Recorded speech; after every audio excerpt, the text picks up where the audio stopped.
Assalamualaikum warahmatullahi wabarakatuh, teman-teman. Perkenalkan, nama saya Elsa Larsati dengan NPM 2403050052. Nah, di sini saya akan mempraktikkan bagaimana kita bisa tahu bahwa sebuah data itu terdapat multikolineritas dan juga autokorelasi melalui uji multikolineritas dan juga uji autokorelasi yang sebelumnya sudah dipraktikkan oleh Bu Bening dalam muka.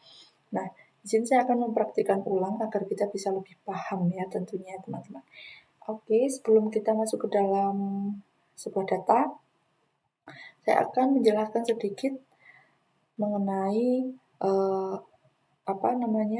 autokorelasi. Melalui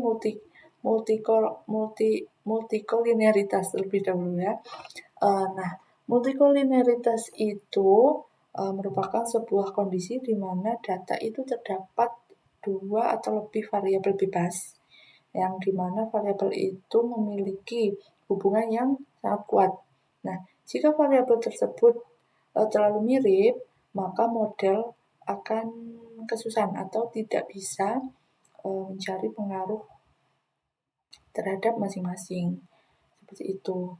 Nah, kemudian data harus diujikan melalui uji multikolineritas itu apabila sebuah data memiliki variabel bebas lebih dari satu, seperti itu. Misalnya, pengaruh minat dan juga motivasi terhadap hasil belajar siswa. Nah, di situ kan terdapat dua variabel bebas. Nah, di mana kita tidak tahu nih pengaruh yang lebih besar terhadap hasil belajar siswa itu antara motivasi atau minatnya, seperti itu. Nah, maka diperlukan adanya uji multikolineritas. Seperti itu, teman-teman.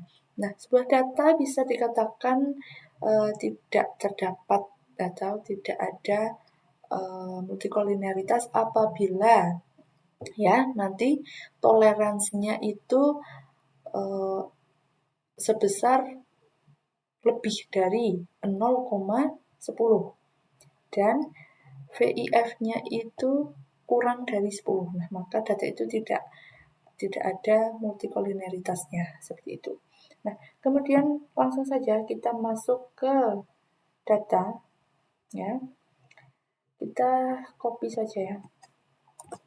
Kemudian masuk ke dalam SPSS, kita pastekan. Nah, variabelnya kita ganti menjadi X1 motivasi ya. X1 motivasi, X1 motivasi, kemudian X2 disiplin. Kemudian ada Y hasil. Nah, untuk desimalnya kita nolkan saja. Kemudian measure-nya kita kasihkan scale ya, teman-teman. Oke. Ya. Kemudian kita masuk ke dalam menu analyze, kemudian pilih regression dan juga linear.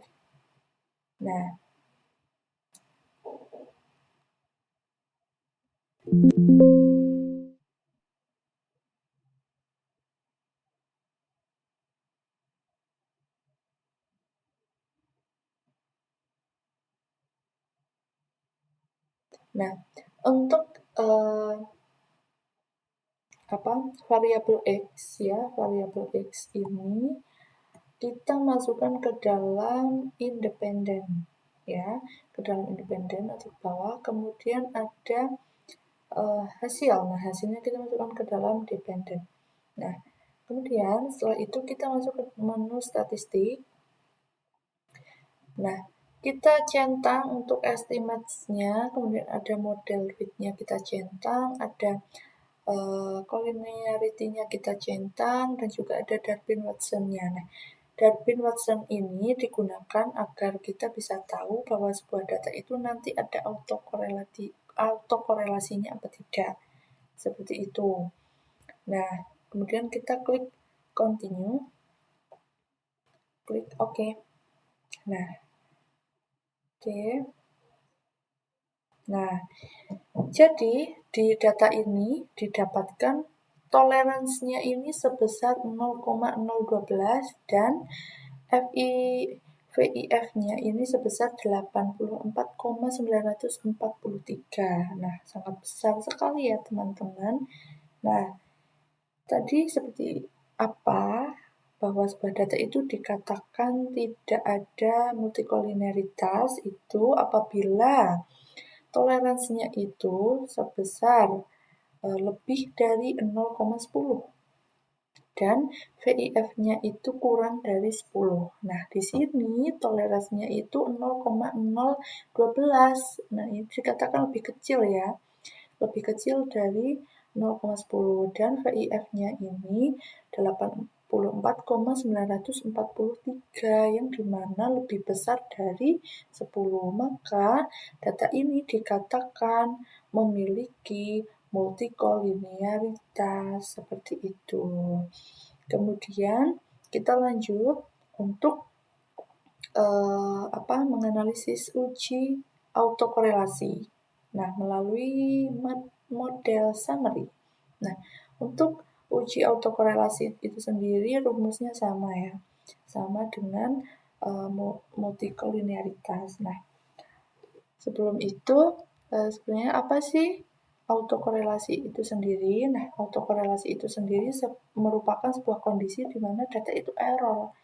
Kenapa bisa error? Karena terdapat pola yang berulang, ya, pola yang sama secara berulang seperti itu. Misalnya terdapat residual observasi 1, residual observasi 2, dan juga residual observasi 3 yang dimana itu saling berhubungan gitu. Nah, yang membentuk pola berulang secara sama seperti itu.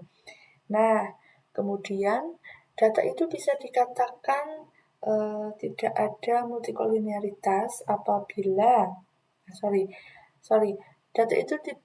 data itu dikatakan tidak ada autokorelasi apabila DW-nya itu sebesar 1,5 sampai 2,5. Nah, maka data itu dikatakan aman ya atau valid. Nah, pada data ini kita mendapatkan DW-nya sebesar 2,142, di mana DW ini dikatakan valid ya teman-teman, datanya dikatakan valid dan tidak ada autokorelasi. Nah, bagaimana kalau DW-nya itu kurang dari 1,5?